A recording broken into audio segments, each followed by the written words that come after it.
Hey guys, Brian the Shaving Geek here with another episode of my shave of the day, and I've gone back to my original format versus the shave that I did on camera for my last shave of the day.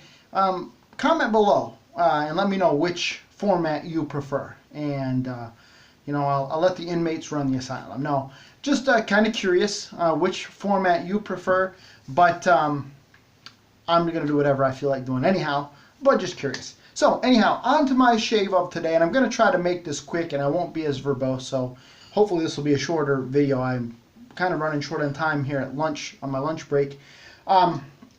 Today, got back out this Stirling Kong brush. You know I love it. Huge brush, and just really enjoy that brush, and as you know, synthetics in general.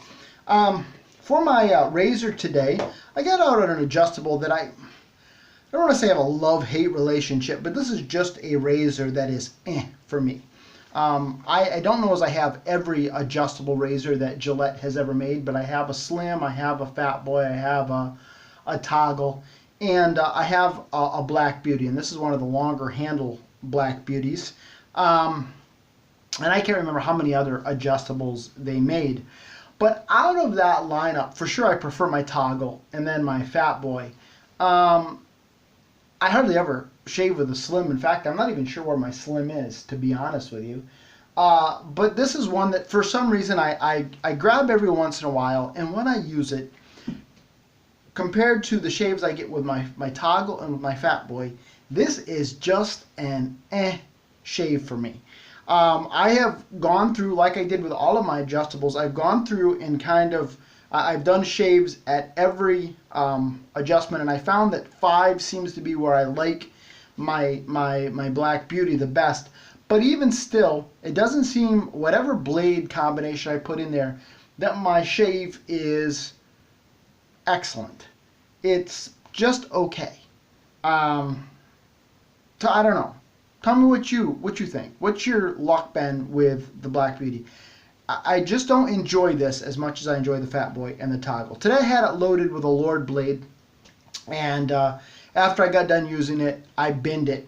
One of the questions in the shave market, the poll of the day today, was how many shaves do you get out of a DE blade, or how many shaves do you use a DE blade for, something along those lines. And I used to keep track with a marker, as you may recall, and I would keep track of the number of shaves on each blade. Because what I do is I keep my razors loaded all the time. I will put a blade in there, and then after each shave I rinse it off, I pat the blade dry, I make sure I dry my razor off real well, and then I put the blade back in it. So I leave my razors loaded all the time.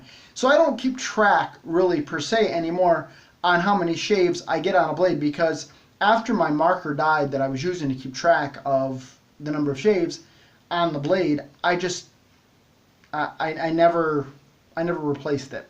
And so my response to that poll question is I use them until they no longer suck.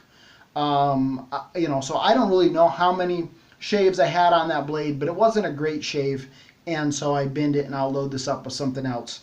But again, just an okay shave.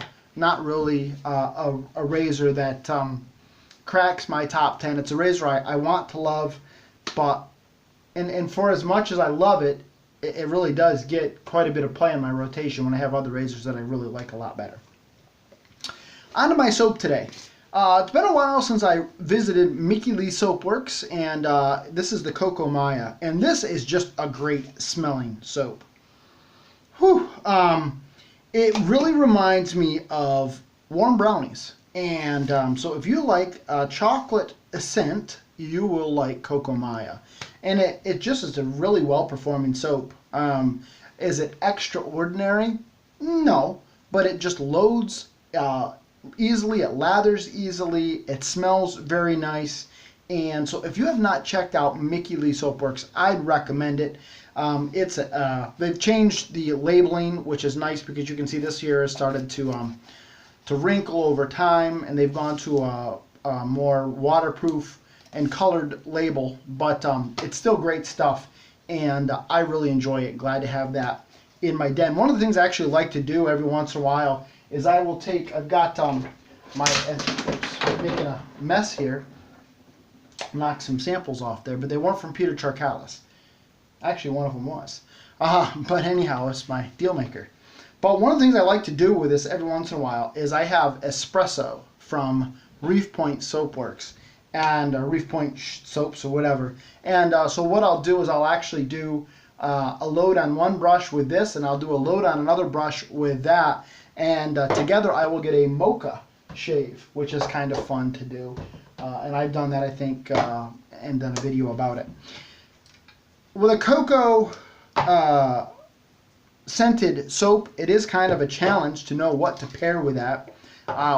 I initially grabbed my barbershop from Stirling just because for some reason that, as I've said before, it really reminds me of warm baking cookies. And so I felt like those would pair well together. But then I thought better of it, and instead I got out my flask of Krampert's Bay Rum, Acadian Spice. And I meant to look this up before I did this this video, but I actually believe in this Bay Rum there actually is no rum. I think this is an alcohol, and I could be wrong on this, but check it out. I think this is actually an alcohol-free aftershave, but I could be wrong. It's been a while since I looked it up, but for some reason that's what I'm thinking.